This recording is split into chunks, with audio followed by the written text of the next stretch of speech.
Bonjour à toutes et à tous et bienvenue dans l'épisode numéro 8 de la saison 2 de Meeting. Aujourd'hui, mon invité murmure à l'oreille des chevaux. C'est un cavalier professionnel, j'ai nommé Olivier Robert. Salut Olivier, ça va? Bonjour, bonjour. Avant d'être professionnels, ils ont aussi été des enfants. Environnement familial, école, découverte du sport. C'est parti pour les prémices du champion. Je suis né à Amiens, en Picardie, en 1976, quelques années déjà. Mes parents ont déménagé de Amiens lorsque j'avais 4 ans, donc évidemment je ne montais pas avant ça. Mais quand on est arrivé en région bordelaise, on s'est installé dans un village qui s'appelle Cestas, et puis quasiment à 300-400 mètres de ma maison, il y avait un poney club, et j'ai commencé à monter à cet endroit de Cestas, au Moulin Neuf exactement. J'avais le plaisir d'y aller tous les mercredis avec ma maman. Je jouais au foot en parallèle. J'étais vraiment enfant tout seul à la maison, et donc j'ai baigné dans les deux sports en parallèle jusqu'à l'âge de 14 ans. Peut-être un peu dissipé. J'aimais bien l'école parce que si j'aimais pas l'école assez, je n'avais pas le droit d'aller au poney le mercredi ou le samedi, et au foot pareil. J'étais pas un grand élève, mais j'étais un élève convenable, juste la moyenne. Joie, déception, titre, record, doute, mais surtout passion. C'est parti pour la carrière du sportif. Alors mon sport, c'est le saut d'obstacle. J'ai eu la chance d'acquérir un titre de champion de France, la plus haute catégorie il y a 2 ans, 2 ans de ça, 3 ans de ça, avec Vivaldi Desmeneaux. Et en parallèle de ça, j'ai eu la chance de participer à 2 finales de Coupe du Monde. Ça a été des belles performances. Et puis j'ai eu quelques beaux résultats dans des grands prix et Coupe des Nations. Je me plains pas. Il y a 5 salariés aux écuries qui s'occupent d'une vingtaine de chevaux. En grande partie, ce sont des chevaux qui me sont dédiés pour mon sport. J'essaie d'avoir une bonne partie des chevaux en ma copropriété, on va dire. Certains sont à des propriétaires en entier, des éleveurs qui ont fait naître, ou des gens qui ont acheté des chevaux, ou des gens qui me mettent en pension des chevaux, tout ça pour les valoriser. Évidemment, quand ils ne répondent pas aux attentes, aux rêves qu'on a de sauter le plus haut, on peut les basculer aussi pour des clients. Et donc à partir de là, c'est un petit peu un crève-cœur. Si globalement on ne fait pas les résultats ne suivent pas vraiment. On a des chevaux avec lesquels on a plus ou moins d'affinité, des chevaux qui nous correspondent un petit peu plus ou moins de sang. Ça dépend un petit peu de la nature. Moi, je les aime assez sanguins, c'est assez pratique dans ma façon de monter. Le sport de haut niveau demande un entraînement quotidien. Les chevaux, c'est pareil. À la seule différence, c'est qu'un footballeur peut s'arrêter pendant une quinzaine de jours pour Ouais. la trêve ou ce genre de choses, ou n'importe quel sportif. Un cheval a besoin de fonctionner tous les jours, quoi qu'il en soit, et de sortir de son box. Alors moi, j'ai la chance de vivre autour de mes chevaux, puisque ma maison est au milieu de nos 20 chevaux. Mais ça demande un entraînement quotidien, voire certains travaillent 2 fois, voire 3 fois par jour.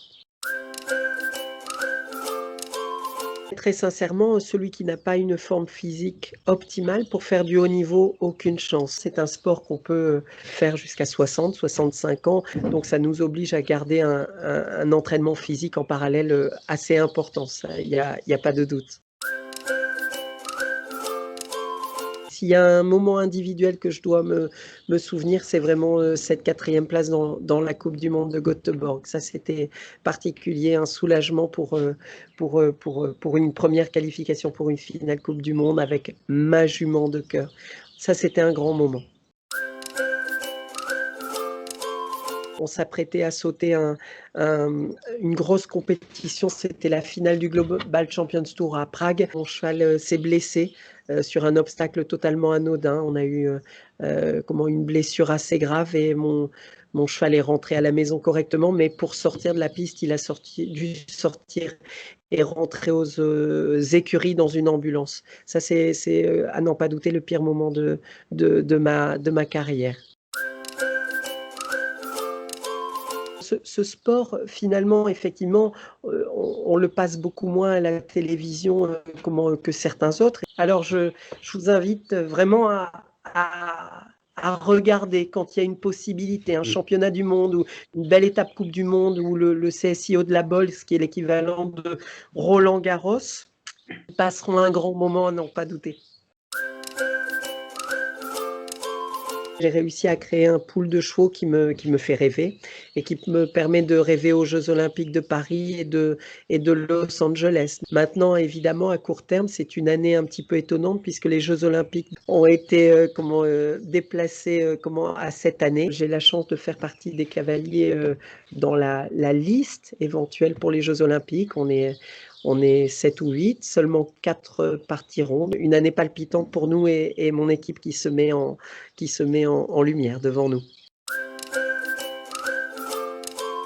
Tous les moments que l'on partage ensemble tout au long de l'année, ce n'est pas vain, il y a une belle amitié. Oui, on a une belle cohésion et puis on a une très très belle équipe de France. C'est une équipe qui s'est construite sur un certain nombre d'années. Oui, je trouve que les gens vivent très très bien ensemble. Français et étrangers d'ailleurs. A beau être concurrent en piste, on s'entraide beaucoup. Ça reste un sport individuel, mais qui se pratique en équipe. Et puis, je pense que voilà, la performance est toujours saluée par les étrangers vis-à-vis des Français ou vice-versa. Ce sont tous des compétiteurs, mais ils savent aussi profiter de la vie. Tout de suite, les questions insolites. The Crown, alors c'est d'actualité puisqu'on vient de perdre le mari de la reine, Philippe, qui était également notre président de la Fédération équestre internationale. Bien sûr, il y a des films que je regarde tous les hivers, Love Actually. YouTube, pour moi, représente quelque chose de très spécial. Si je dois en citer un deuxième, c'est Jean-Jacques Goldman. Ses musiques me tiennent beaucoup à cœur. Si c'est avec mes amis, une bonne entrecôte ou quoi, j'apprécie ça. Ravea en Espagne, entre Alicante et Valence, c'est un endroit fantastique.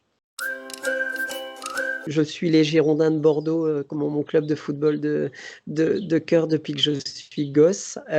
Autre passion en règle générale, non, j'ai tellement à faire dans une propriété de 10 hectares avec mes chevaux, ma famille. Je n'arrive pas à attraper une autre passion. En même temps, je la cherche peut-être pas non plus.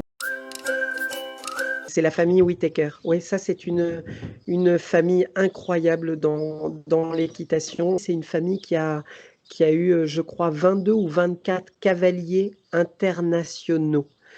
Alors bien sûr, moi je connais très bien John et Michael Whittaker, mais il y a tous ces jeunes qui arrivent derrière. Donc ça, c'est une famille qui m'a inspiré beaucoup quand j'étais gosse. J'ai joué un petit peu au tennis gosse.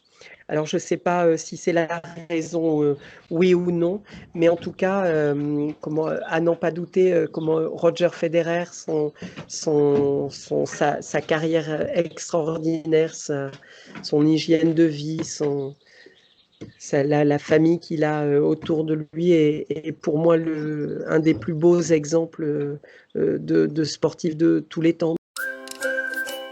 Je vais utiliser un mot perturbant pour mon entourage parce que je change vite d'idée, que ce soit pour les compétitions, que ce soit pour les chevaux, pour l'organisation aux écuries, je peux vite changer d'avis. Eh bien, écoute, Olivier, je te remercie. C'était vraiment très sympa de répondre à cette interview. J'espère que tu vas continuer à être autant épanoui dans la pratique du saut d'obstacle, mais aussi dans la gestion de ton écurie et dans ta vie de famille, parce que tu as l'air aussi très épanoui. Donc voilà, j'espère que tu vas continuer le plus longtemps possible ce sport. Merci, Lucien. Merci beaucoup. Au plaisir. Salut. Au revoir.